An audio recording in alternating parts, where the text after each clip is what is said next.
A blood-stained red cloth hung on the fence. The girl staggered, whispering, "Please, help me." In the yard of a man who kept an iron chest under a silent roof. Hooves closed in, guns fired. The oilcloth bundle showed its face, every promise shattered. Night fell, leaving only one question: save her, or keep what was already pulling death to his door. Dew clung to the barbed wire, beads small as pinheads. Morning wasn't yet morning. The ground was still dark, the grass soaked through with cold damp. On the north fence post, a torn red cloth, blood-stained, hung loose. Its edge was pulled by the wind, threads frayed like fish spines. Eli stood 10 paces away, holding a wolf trap, still clotted with gray fur. The steel jaws sat half-closed, the smell of rusted iron mixed with damp fur. He didn't speak, didn't hurry. Only listened to the wind twist through the fence gaps, ringing out a faint sound like teeth grinding. The bare ground between the fence posts and the porch wasn't far, 40 steps in all. But this morning it felt twice as long. Eli's eyes moved over each thing in turn, a headless cross lying by the cottonwood, a charred length of rope snagged on a fence hook, a patch of dried mud on the post, not from here, darker than the soil, strange. He dipped his head, set the trap down, eased the hinge with 2 fingers, lowering the clink of metal into the grass until it was almost silent. The old lead bullet in his shirt pocket pressed against bone, reminding him of the gun in the kitchen. 12 steps left to the door. Footsteps from the low brush, thin, stumbling, not a man's tread. A figure came free of the young cactus. A man's coat slumped off her shoulders, its hem caked with dirt. Dark blood soaked into one side, bare feet. Toenails rimmed with red earth, split. She looked up, hair stuck in clumps, eyes glazed as if scorched by sun. "Please, help me." Not local, the word help cut with a foreign edge. She stopped just beyond the hanging red cloth, as if she'd seen it from far off, didn't touch it. Eli didn't move. His eyes went from the cloth to her hand. It shook, gripping the coat's edge. The skin was scraped, cross-hatched with barbed wire welts, the flesh peeled at the wrist bone. He saw bruised skin pooled under her nails, as if a door had been slammed on her hand. He saw her chest rise hard against her shirt, the stitches splitting, threads curling into pale lines like scratches.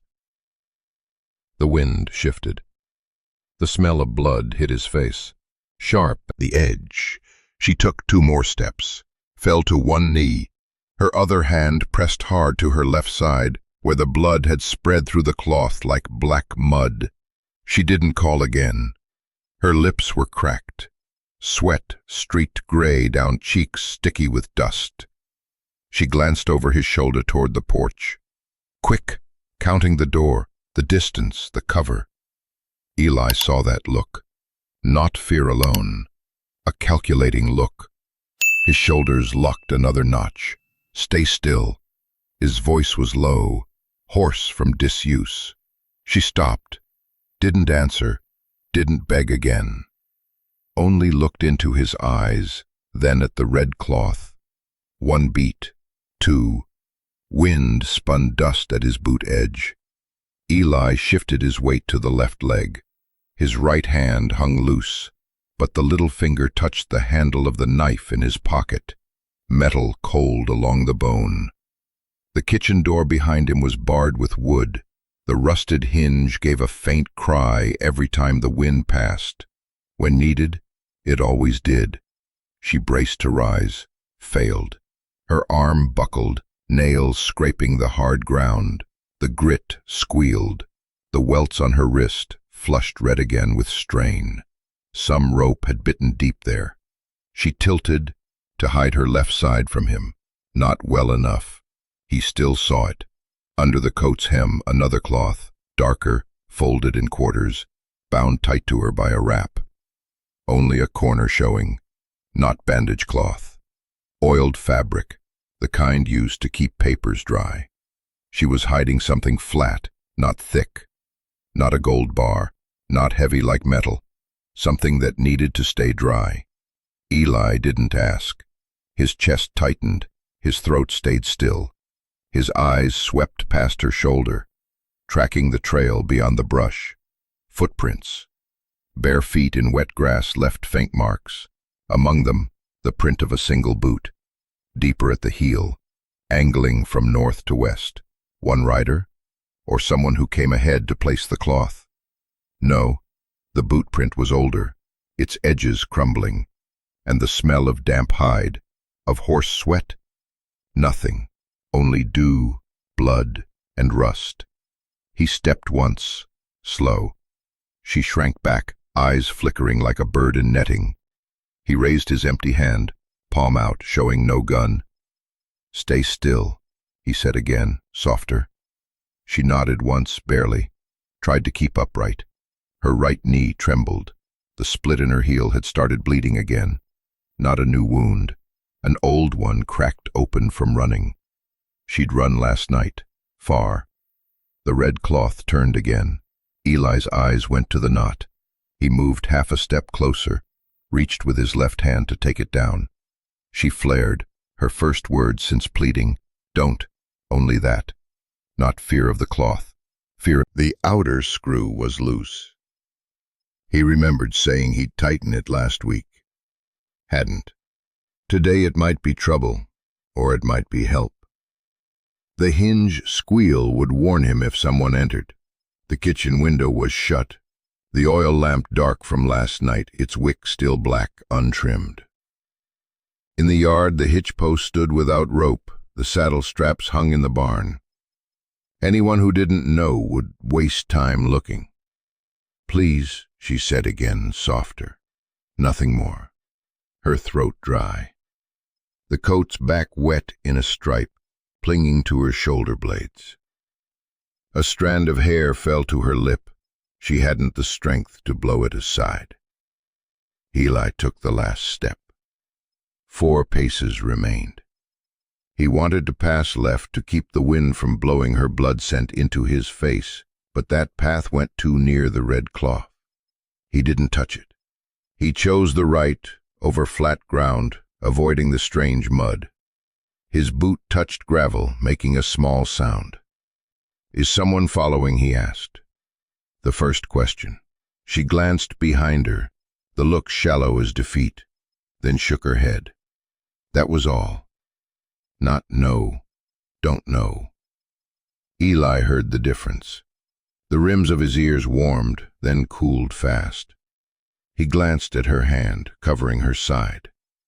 Blood had seeped over the back of it. The smell of iron heavier now. No froth. Not a lung wound. A deep cut in the flank muscle. Lucky it missed the main artery, or she'd have dropped long ago.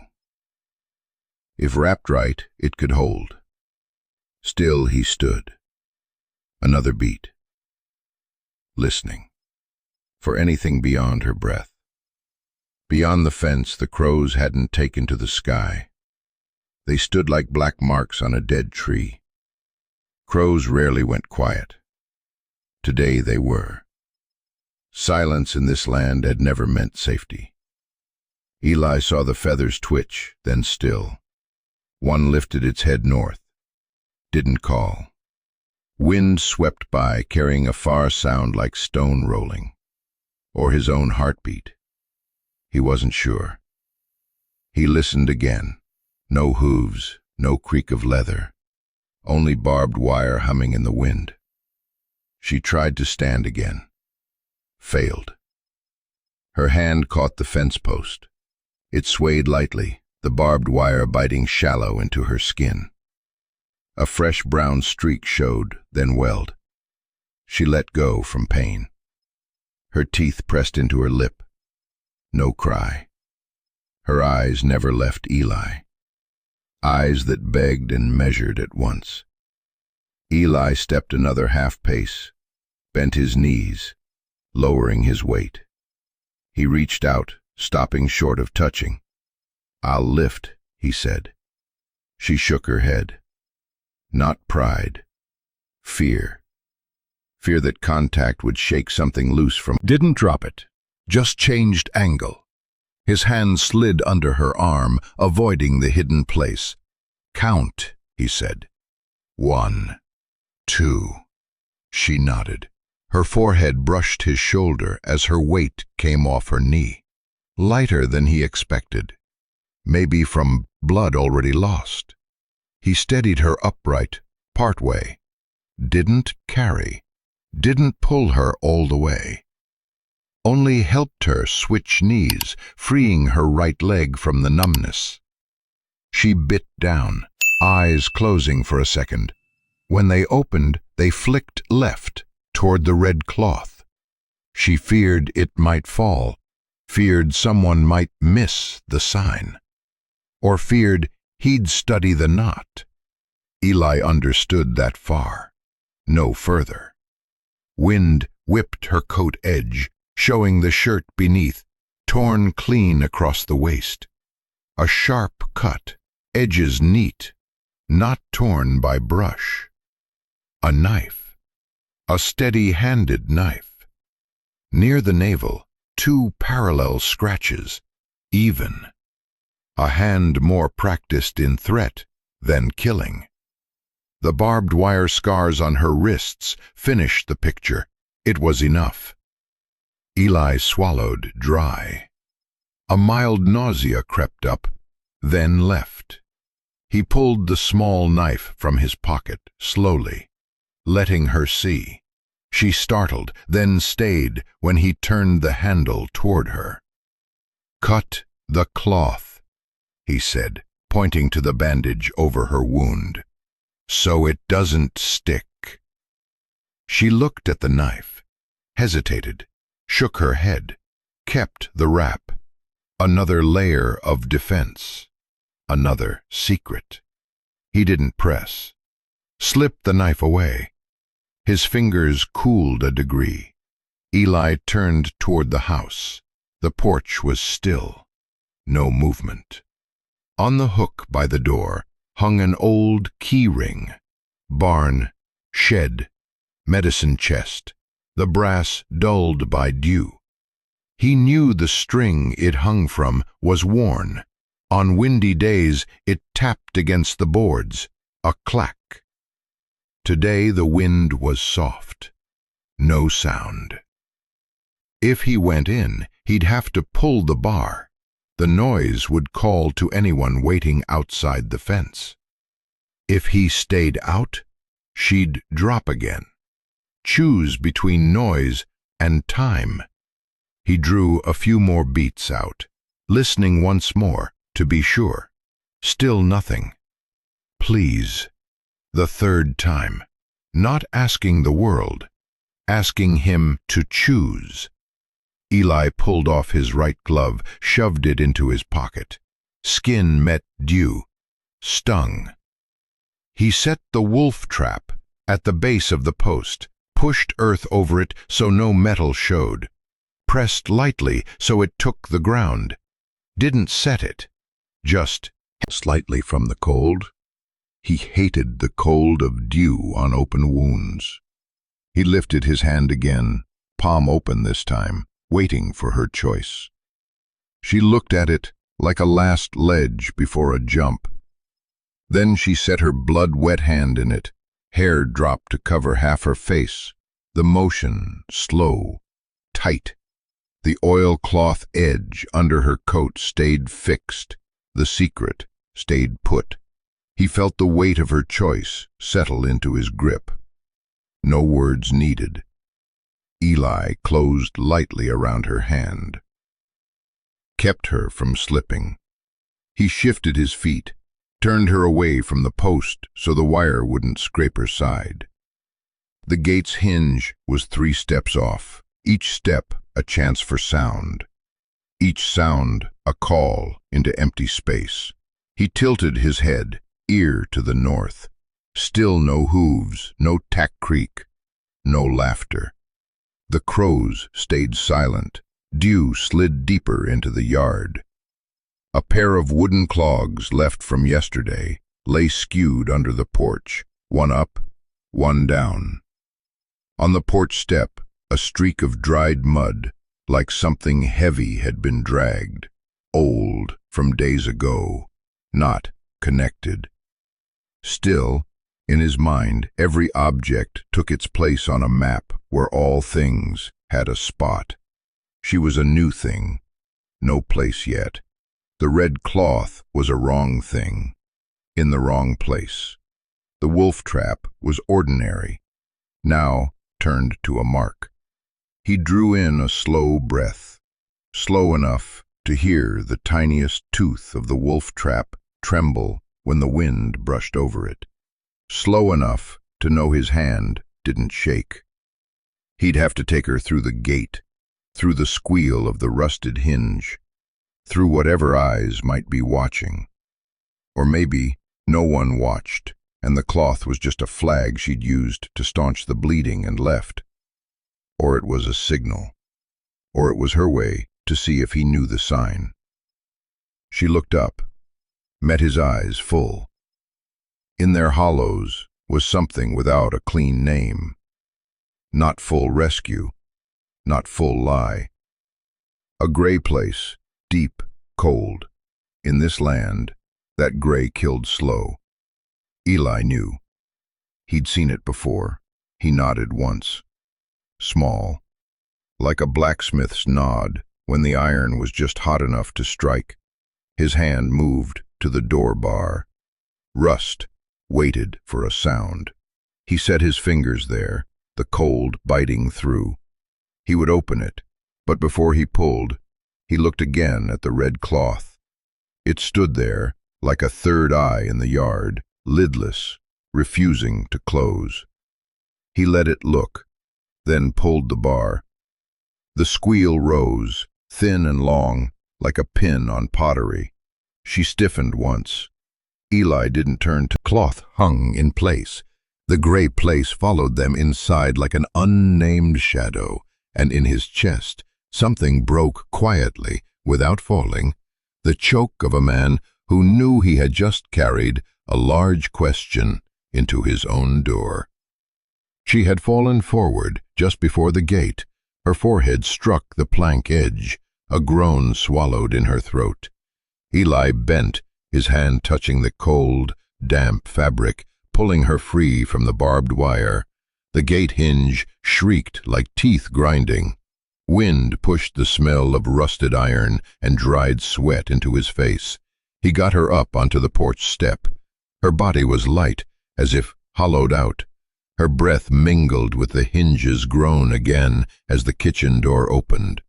Inside, the house was dark and still, the oil lamp dead since night, its wick black and stiff, untrimmed. The floorboards gave faint under each step. He set her on the bench by the table. Her back touched the wood, letting out a short breath. On the wall, a Winchester leaned against the table. The barrel was scratched where the left hand gripped most often. Under the table, boots crusted with old mud. In the wash basin, the water was cold, a thin film on top like glass. The window was barred with wood. A crack let in a line of chill dew on the neck. She came to, eyes opening in the half-dark, pupils contracting, catching every object like prey under chase. Her gaze slid over his face quickly, caught on the Winchester, stayed there a beat longer. "You have a horse?" Her voice hoarse, not pleading, not explaining, a plain sentence. Eli answered, short. "Yes." Nothing else. No asking, for what? 2 words dropped into the room like 2 small stones into the bottom of a basin. Her eyes went back to her wound, blood-wet hand pressed hard to her side, teeth on her split lip. the smell of iron thickening. Eli pulled the basin closer, dipped a strip of linen. Cold water bit his skin. He set the cloth toward her. She didn't take it, her eyes still on the Winchester. He placed the cloth on the table, a hand span from hers for her to take herself. His other hand brushed the butt of the revolver in the drawer, then stopped. Didn't draw. Not yet. "Stand up," he said, only to break her stillness. She tried, slid from the bench, knee hitting the floor, breath forced out. Didn't look at him. One hand braced on the table edge, the other snapped quick toward the hook. The hook quivered. The key ring chimed, thin brass. She pulled the barn key, twisting it free. A small but clean motion. Eli blocked her. His hand closed on her wrist. The pad of his thumb touched the old rope mark. She winced, couldn't pull back fast enough. The key Look of someone who had measured the distance to the door, the time to find the saddle, the reaction of the man who owned the house. The corner of her mouth twitched once, from pain, not fear. Eli felt the tendon under her skin lift against his grip, thin and taut. He eased a little, letting blood return, didn't let go. In the kitchen, every object seemed still but listening.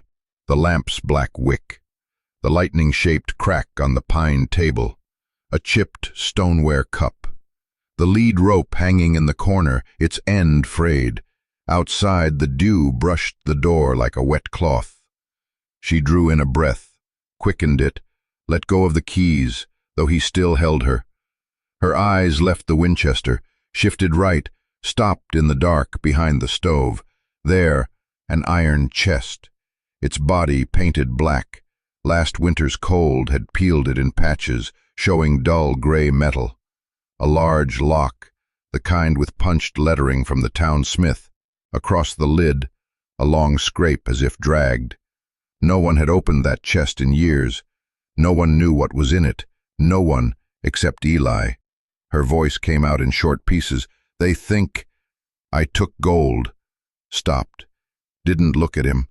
Eyes on the chest. "But it's here." Her lips closed right after "here."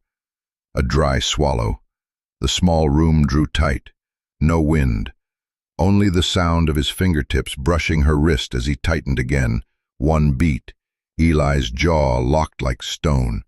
Her words had landed in the place he didn't allow anyone to touch. Cold sweat rose at his nape, though the room stayed as chill as the dew. A fuse in his head clicked once. He didn't ask, "How do you know?" Didn't ask, "Who told you?" Didn't ask, "Who are you?" Those questions would only strip more of himself. The choke stood like a splinter across his throat, neither swallowed nor spat. His hand left her wrist. Not trust. To read her better. She drew her hand back, slow, eyes still on the iron chest. The skin beneath the rope marks was swollen and dark. She breathed like someone breaking the surface, the smell of blood stronger. Her hair clung damp to her neck, one strand across her collarbone. She tried to push it aside, but her hand shook, failed. Eli stooped, picked the key from under the table. Metal, cold against his nail. He set it on the table, not back on the hook. She glanced at it, quick. The look of someone who knew the worth of a key over the worth of a promise. He brought the basin closer. The linen waited. She still didn't take it. She looked at the lock as if remembering the way through a nightmare. "Who's they?" Eli asked. The words short as a snap. She shook her head, didn't dodge, just didn't answer. The toe of her boot scraped the floorboard edge, pushing a grain of grit. It rolled, then stopped in a seam. That between her and the door. His left hand lifted the Winchester from the wall, laying it slant on the table, muzzle toward the corner, not aimed at her. A gesture half removing danger from her reach, half reminding it was still there. She looked at the rifle once, longer than before. Then back to the chest. What gold? Not a question. a bare line. She pressed her lips. Her face had gone gray from pain, not shame. "I won't open it," she said. "I only know." The sentence broke. No ending. She shut her mouth on it, as if on a pebble. Eli didn't press, didn't hand her the ease. Silence pulled tight between them like wet rope. Something on the porch, not loud. Might have been a chain tapping a post, might have been wind pulling at a plank. Both turned their heads a little, each to a different side. The door hinge gave a faint groan, as if recalling an old sound. No shadow of a man, no shadow of a horse. Still. Eli put the linen into her hand. This time she took it, pressed it to the wound. Blood seeped through, the yellow cotton turning brown. She hissed. Her gaze, even in pain, stayed on the chest. He saw the pulse at her neck flick. That look wasn't only fear of being followed. It was fear of something inside this man's house. Something drawing them here. Something that could draw death inside.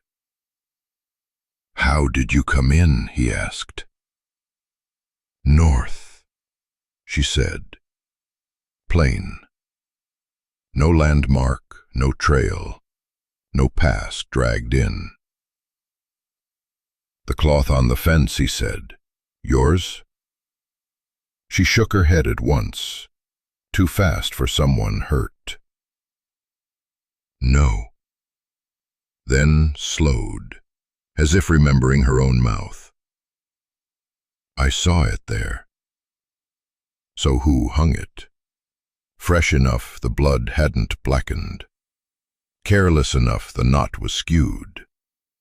Not a craftsman's hand, not a preacher's, not a woman's used to such work. A hand passing before dawn, needing a mark, or setting a trap. He swallowed the splinter in his throat. It didn't go down. She set the cloth on the table, her palm red. "If they come," she said, voice thin as barbed wire, "don't give me up." Eli looked straight at her.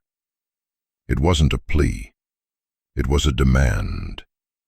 Also a scrape against a trust, just knife. Not sharp, but heavy. The choke came on, not in his throat, in his chest, heavy as a stone laid on the breastbone. Eli stepped to the chest, stopped half a pace before his toe touched iron, bent low enough to read again the old scratch across the lid. A dry season mark, the day he'd dragged it from the shed into here. No one there to see.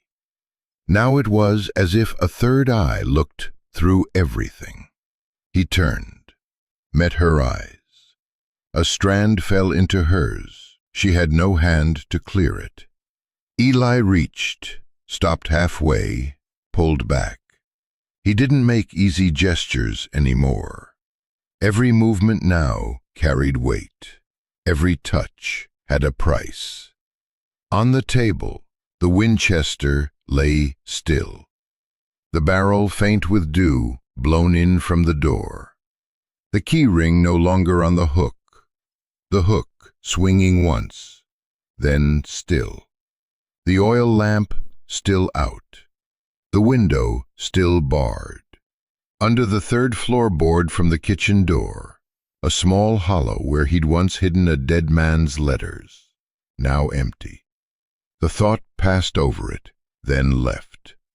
Eli said lower, "If you lie, I'll know."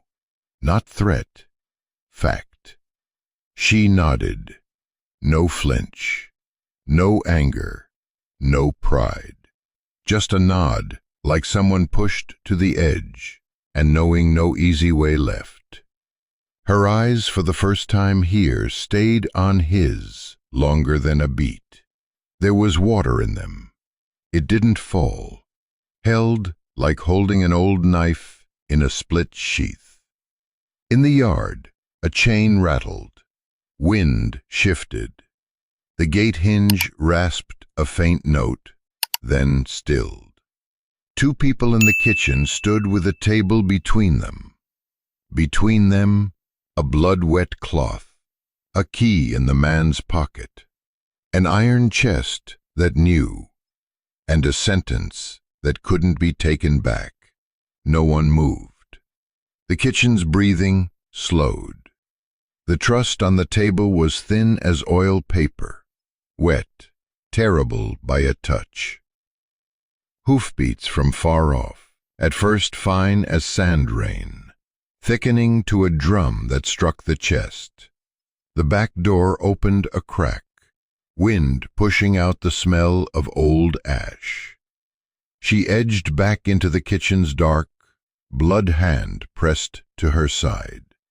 Her breath broke into shards, eyes blinking less, the white turning gray from loss. "If you keep me," she said, voice taut as a rope near snap, "they'll burn the house." Eli stood between the kitchen and the back way, his right hand on the Winchester's stock at the table edge, thumb all each thread of wind through the crack, not from fear, from an empty body. The hoofs closed in, the floor began to carry, the faint glass tap of cups as the boards moved with the ground. Eli lifted the Winchester, the weight settling full in his hand. He stepped out to the front porch by way of the kitchen, passing the red cloth still on the fence like an unblinking eye. She clung to the doorframe, half hidden, eyes on him. No one repeated, "Burn the house." It stayed there. They came into the yard as he had counted. 3 men, black leather coats, wide brims, guns hanging loose, but hands not loose. Horses breathing white, faces dusty, eyes just visible. The one in the middle tipped his chin, a habit with a left jaw clench, the cheek pulling once. His reins were doubled, tied short, a man used to steering by wrist. The butt of his gun was worn where the trigger finger flared. He'd fired plenty. Eli took 3 more steps onto the packed dirt, his boots sinking into dew-matted ruts, leaving edges sharp as a pressed seal. He stopped at a distance where a man would have to raise his voice to be heard, close enough for words, far enough to keep a horse from lunging and a rifle from needing long aim. His left hand hung loose. His right rested on the Winchester's stock, wrist bent just enough for the safety to slip a notch when needed. His head tilted slightly, listening to wind, to the smell of linseed and gun oil off their weapons, to the scrape of hooves. "We want what she took," the one in the middle said. His voice was slick, flowing like old grease. "No one here's taken anything," Eli said. The "here" landed heavy, as if he'd set a stone on the property line. Wind twisted through, puffing the woman's coat behind him, then letting it fall. She hid in the doorway's shadow, only half an eye showing. That eye went from Eli's hand to the left horse's chest, then to the middle man's throat, measuring where the blood would go if it came to it. She counted without drawing a deep breath. Her hand stayed pressed to the wound, fingers white. "She took it," the man on the right spoke for the first time. He spat a red wad onto the dirt, red from chewing tobacco. "Give it back, we go." His hand moved slightly near the cartridge belt, The looped rawhide hanging by his saddle had no tassel. It had been used often. Eli's eyes narrowed a fraction. He angled the rifle, lowering the muzzle half a degree. A crow on the dead tree in the corner of the yard suddenly beat its wings and gave one hard call. No one moved. Behind him, emphasis. But the ground heard it. That moment stretched long enough for a moth to flutter through the kitchen door crack and vanish into shadow. Then everything snapped tight, like a cord yanked. A chin jerk, a wrist shift, a flash of silver at the left man's hip. Eli was already on his right knee. His finger closed. The Winchester barked, a short spit of fire, then gone. The shot broke the silence's edge and bit deep into the wood. The left horse reared, squealing, forelegs pawing, dirt sprayed like sand rain. The man's shot missed, slicing into the porch post, splinters flying. She was gone from the doorway, running low along the wall, barefoot, cracked heels, biting wet soil without sound. Blood spread again at her side, but her hands stayed steady. She didn't run for the gate. She curved behind the barn. Her hand gripped the stall latch, stuck with dew. She switched hands, yanked down, shoulder hitting the wood, tendons in her neck taut. The latch popped with a dry knock. Horses inside snorted, blowing hard. Wind pushed out the smells of warm hay, damp hide, and fresh manure. Eli fired while stepping back half a pace, pulling the rifle butt into his shoulder, working the lever. A hot shell clinked against stone. His eyes stayed on target. The middleman dropping from the saddle, sliding a hand along the reins to keep the horse steady. The right man drew, his wrist twitching. His bullet would fly low from habit. Eli barked a short sound toward the porch. Not a name, not a call, just a beat to keep rhythm. No answer. He pulled again. The second shot ripped across the yard. A stripe of dust lifted. The middle horse shook its mane, eyes showing white. In the stall, she didn't stop at the door. She went straight to the second post on the left, where Eli's saddle hung. The stirrup straps swayed. A tarp, folded at the corner, covered the seat. She tore it back. Dust rose. Her hand went under the saddle skirt to where something flat was lashed in. She found it, without hesitation, and pulled a dark oilcloth pouch, the mouth stitched with an X in thick thread, the stitches worn pale with age. When it came free, it left a smooth patch of leather, polished by years of sweat and friction. She clutched the pouch to her belly, as if cradling the wound. For a moment, she stood still in the straw, eyes half shut. The tie at the mouth was twisted hemp, ends bent in, scorched black at the tips, an old flame mark. On the cloth's face, a faint blotch, shaped like an almond leaf, a long ago oil spill. Eli's eyes caught each of these, like a man recognizing, opened fully. That look crossed the thin dust to Eli. No time for words, only recognition. Eli's throat caught, not from gun smoke, but from the knot on that pouch's mouth, the hemp twist, turned twice to the left, his own habit, the last knot skewed because of the old break in his thumb bone. His mark, now in her hands. The men outside weren't looking toward the barn. They were on him. The middleman low over his horse's neck, rifle up to his shoulder, trying to get back on rhythm. The left man, regaining seat after his horse's rear, eyes red, chest heaving. Eli heard the Colt's trigger scrape under the middle finger. A sound of shooting from anger, not aim. He angled his body so the rifle's line ran with the fence. His eyes passed once over her shadow inside the stall, the oilcloth pouch, the X stitch. then came back to target. The butt settled cold into his shoulder. He fired. The shot slammed into the yard's gut. The left man lost his hat, its sweat-darkened strap whipping his face as it spun. He cursed, short. His bullet gouged the water trough, spilling a spray that fell in hard drips. In the stall, she was already backing toward the rear door. Her toes skimmed straw, leaving a thin line of blood. Left hand on the pouch, right on an old side latch. Someone who knew which doors stuck and which didn't. She wasn't looking at Eli now. Or was, but didn't see him. No more plea in her eyes. Only measure. Only decision. He saw it. It drove straight into his chest like a cold nail. Not because of the pouch, because of the way she reached for it. Right place, right grip, right rhythm. Like she'd done it before. Not the first time. Her wrist turned, tendons standing out, still marked by old hemp burns, like a trade brand.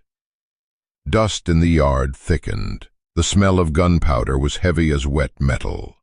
The crow in the tree called in a rush, then went silent. The man in the middle hissed, "Take her!"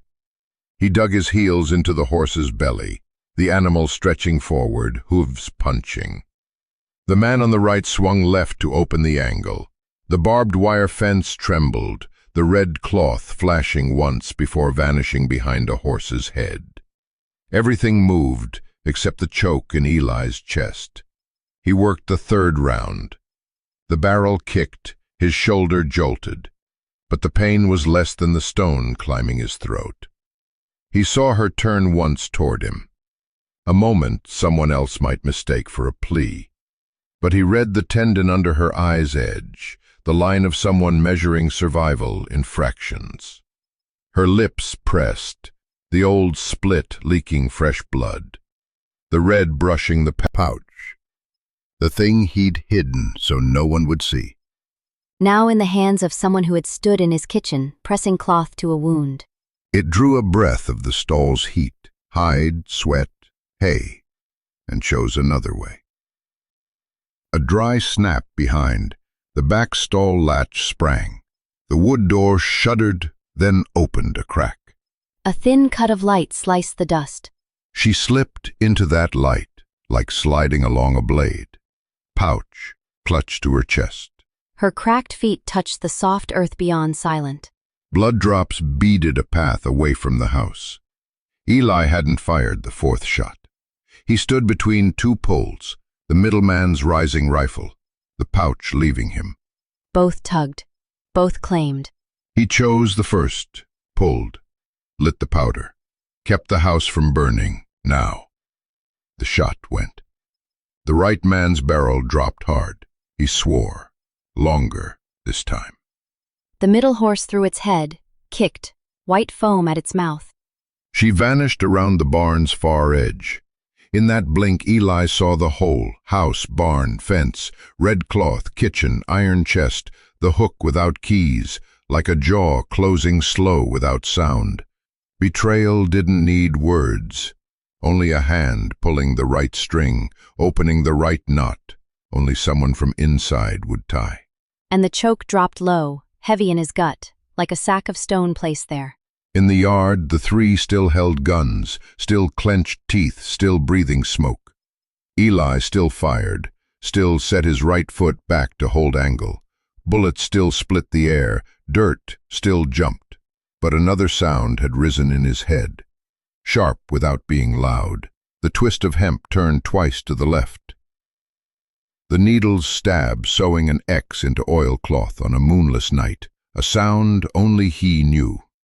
A sound old enough to rot. Smoke gusted, leaving bitterness on his tongue. Eyes stung. He glanced toward the stall door. Empty. Dust still hanging, falling slow, like dirty snow. Her shadow gone from the yard. So was the pouch. What was inside, what he had hidden, was walking out to another heartbeat. No one else saw the loss. But in his own yard he heard something drop a notch inside. Not a door, not a latch, something else. The middleman yelled, "Swing round!" They cut the horses, the arc closing. Dust spread like a dirty blanket over the yard. Eli breathed into it, set hard, shoulder aligned, rifle up. He tracked the chest lines of horses, not the line in himself.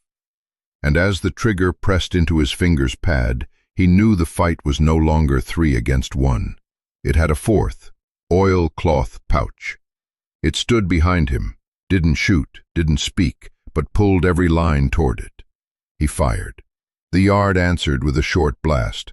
Wood splintered. She burst from the barn's edge like sprung from wire.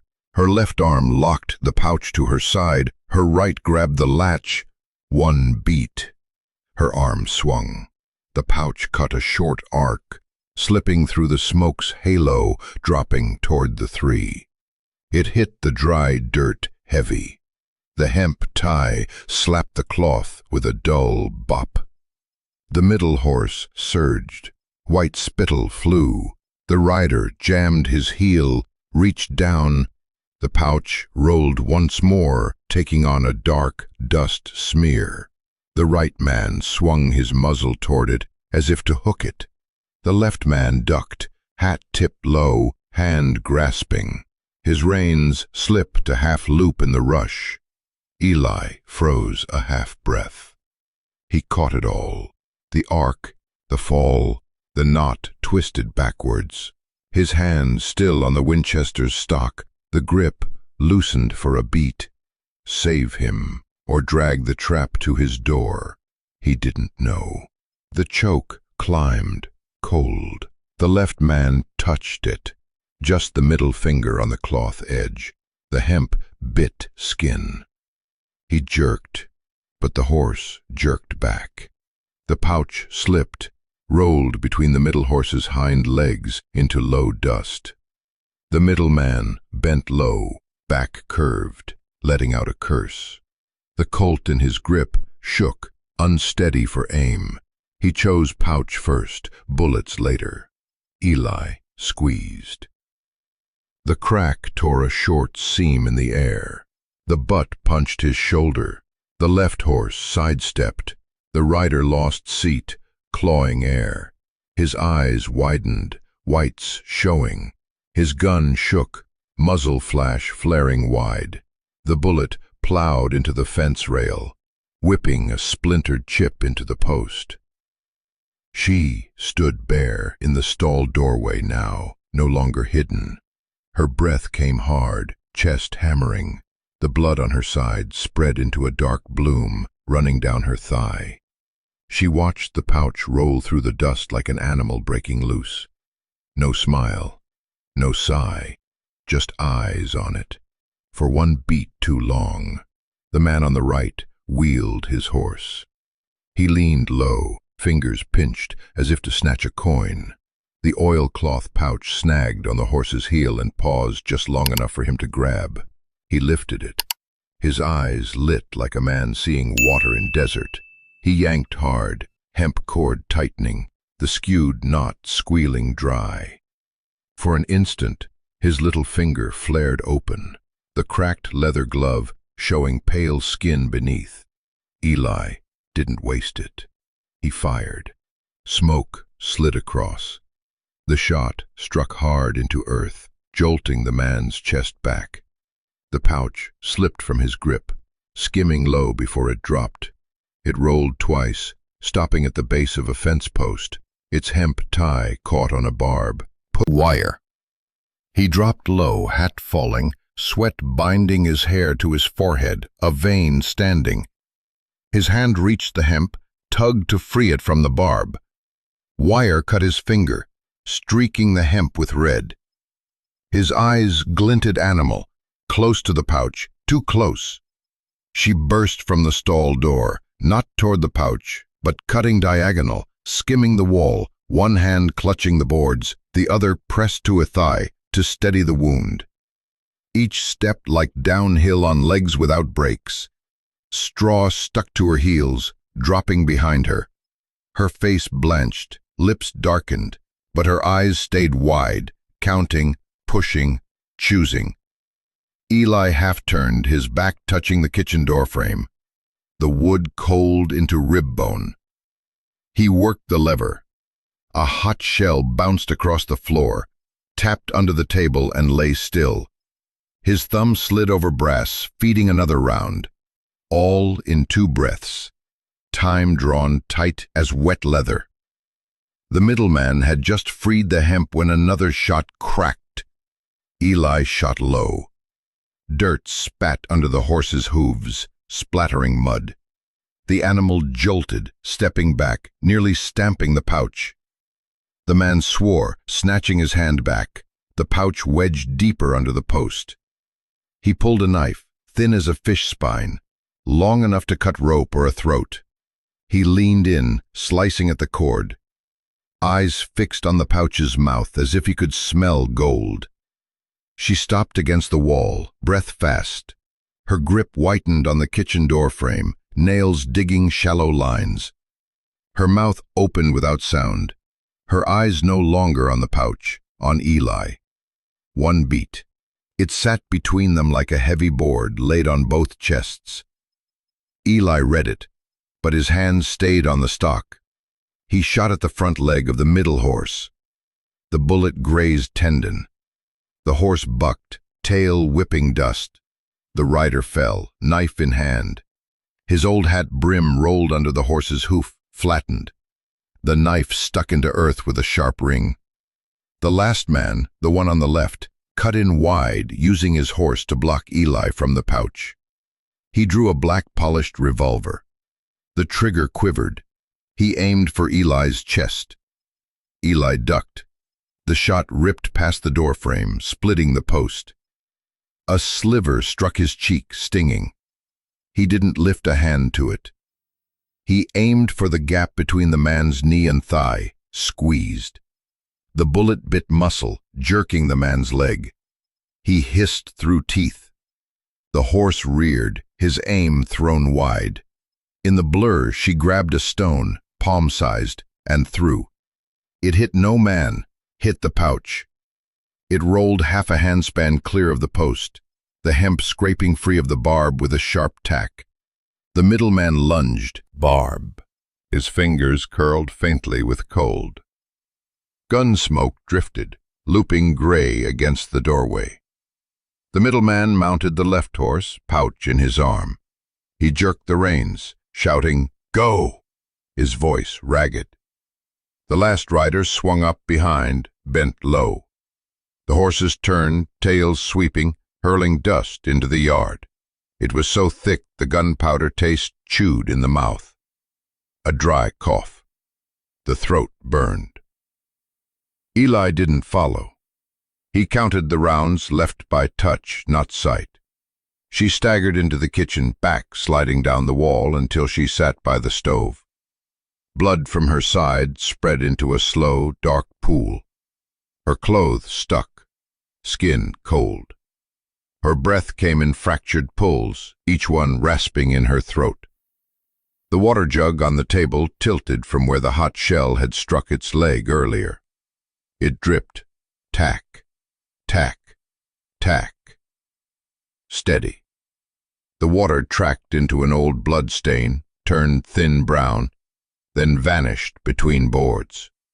She looked at the jug, didn't reach. Her hand shook. Her eyes wandered the kitchen, paused at the iron chest in the corner for a moment, then moved on. Her irises dulled toward gray. Sweat beaded her upper lip. They didn't fall, clung like dew, refusing to drop. Eli passed without looking at her. He went to the door, lifted the bar, listening to the rusted slide. He leaned half out, scanning the blind corner by the barn, the fence line, the settling dust. His fingers brushed the cartridge rim, feeling the empty slot. He fed more in. Brass touched brass with a thin clink. His knuckles whitened. The skin split in pale lines.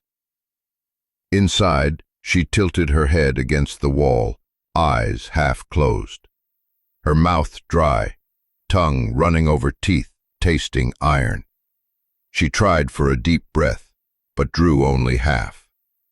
The jug kept dripping, her heartbeat trying to match it and failing. Outside, hoofbeats faded, at first still near the fence, then down the slope past the cottonwoods, then thin, then gone, only the sound of someone tearing cloth in memory. On the hook by the door, the barn keys swayed, maybe from the door's opening, dull brass deepened by dew. They touched once, soft, then hung still. The powder smoke lingered, thin as a coat over tongue and eyelids. Eli closed the bar with a short knock of metal to wood. He turned into the room, his glance passing over her like over a shape already known. He went to the table, opened the drawer, pulled a box of cartridges, counted by eye, stacked them in threes, fed each into the gun, each round filling a chamber like a decision slipping from his chest. She opened her horsehide. The crows turned above the dead tree, joints creaking. The kitchen door stopped quivering, smoke thinned slow, leaving a faint, dirty line along the lintel. Eli set the Winchester on the table, muzzle to the corner. His thumb slid over the old scratch in the stock. He leaned into the doorframe, listening deep into the quiet. No word, no question, eyes never meeting hers. Between them, the keys in his pocket hung heavier than usual, as if they'd drunk in the smoke's weight. The hoofbeats were gone.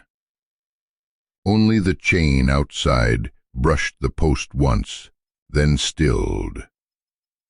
The powder reek stayed. Long, as if it refused to leave before laying a thin film in both their lungs. And somewhere under the breastbone, the choke stayed too, pressing every breath like a faceless hand. The night fell quickly. The last of the late light was dragged off the edge of the land by a dry wind, leaving a flat sheet of gray. The wind shifted, pushing fog through the crack in the door, tracing the grain like a small animal finding its way. The kitchen shrank a notch. The smell of gunpowder clung to the boards, cold now, but still there. She sat against the wall, head tilted, eyes not fully open. Breath pulled through her throat in short, evenly forced pieces. The blood at her hip had darkened, thickened, like ink dropped on old cloth. Eli lit the lamp. The wick caught in a small, flickering bud before standing steady. Weak gold touched only half his face. The other half sank into shadow, the ridge of his cheekbone cut into a dark line. His eyes were black, their light set deep inside. He turned the lamp just enough to keep the wind from snuffing it out, then set it on the table's edge, beside a lightning-shaped crack. His shadow fell toward the iron chest, stopping dead at the lock. She followed that shadow, not him, not the door. Her eyes stood fixed on the chest. Her lips pressed tight, the corners split white. Her fingers touched the floor, slid along the edge of a board, feeling it like an old scar. Outside, the chain at the hitching post tapped the wood once, clack, and stilled. The wind turned again. Eli stepped onto the porch. The boards under his boots gave a small sound. He didn't close the door all the way. The wind pulled fog in through the gap, carrying the smell. Blood-dried scarf lay curled, twisted in on itself. Its shadow stretched across the wall, trembling with the flame. The tail of the shadow swept across the iron chest, then back to the crack in the wall. She looked at the shadow first, then the scarf. Her lips pressed in one notch deeper. Her other hand left the floor, settled on her knee, leaving a mark of dried blood. She did not reach for it. Eli pulled a chair, sat angled toward the sink. He opened a cloth box, took out a needle and thread still smelling of alcohol, and a small bottle of whiskey. He didn't ask, "Can I?" He took a strip of linen nearly dry, dipped it in the cool water already set out.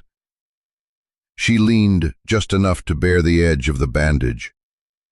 No words.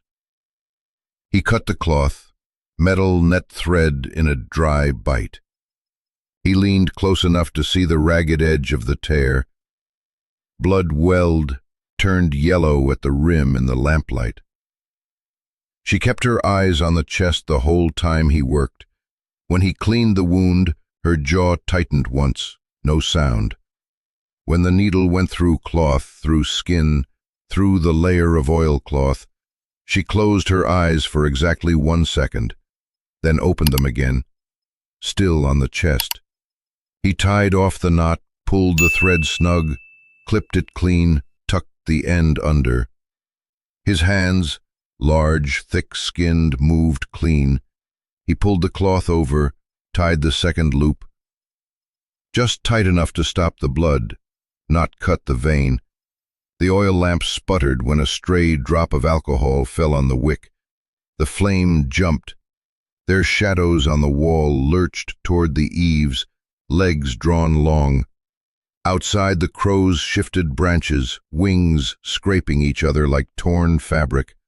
The chain rubbed the post again, 2 sharp clacks, and stopped. She sank deeper against the wall.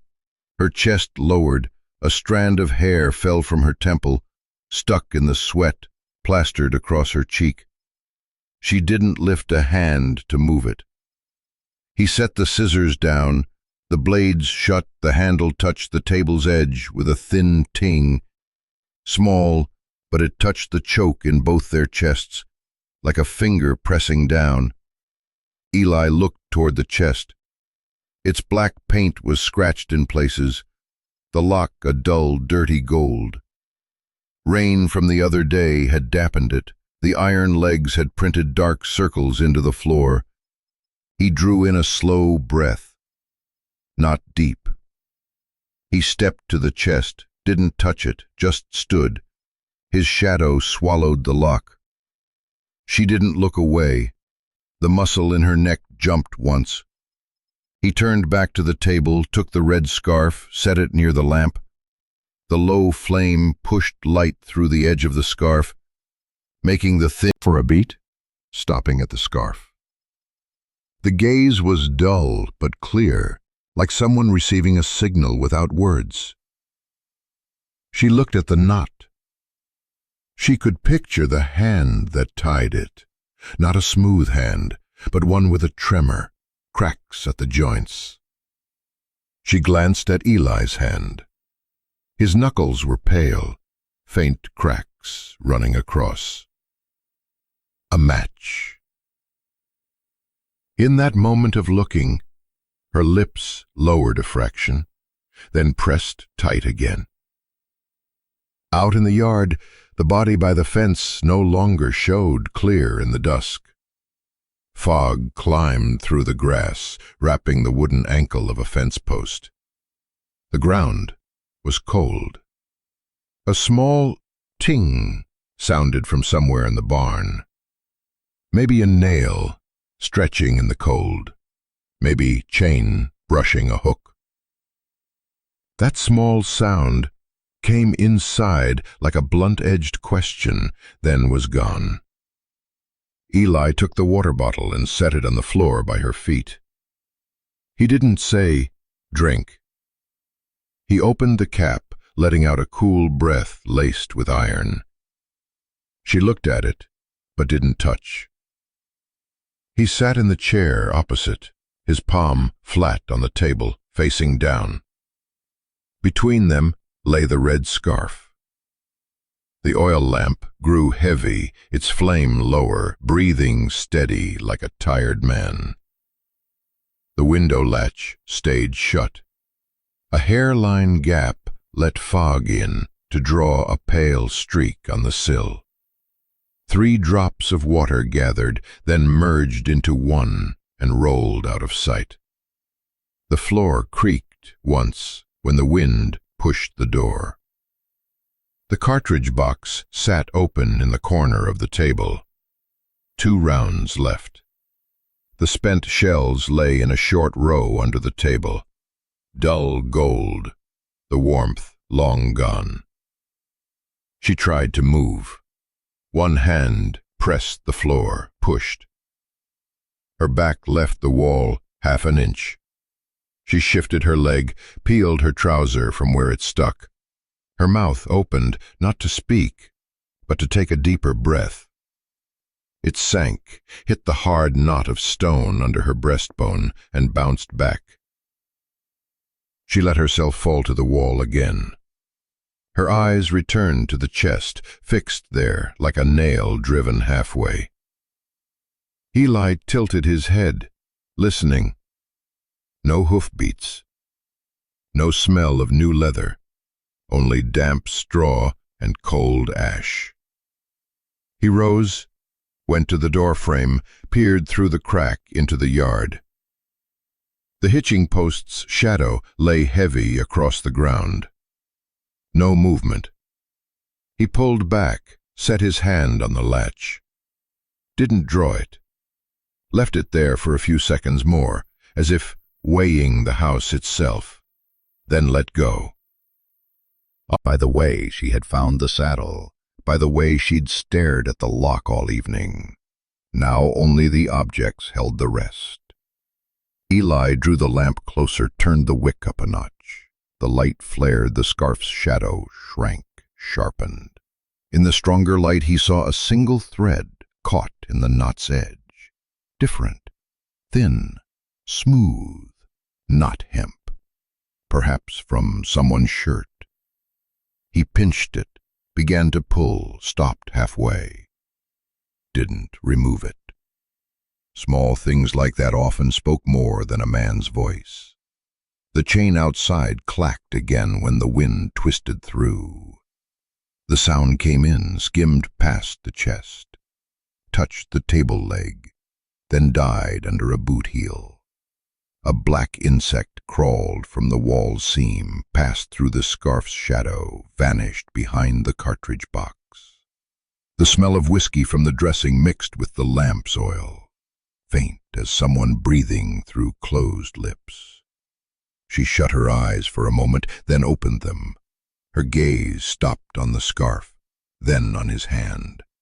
The hand was open, scarred, an old white mark at the base of the thumb.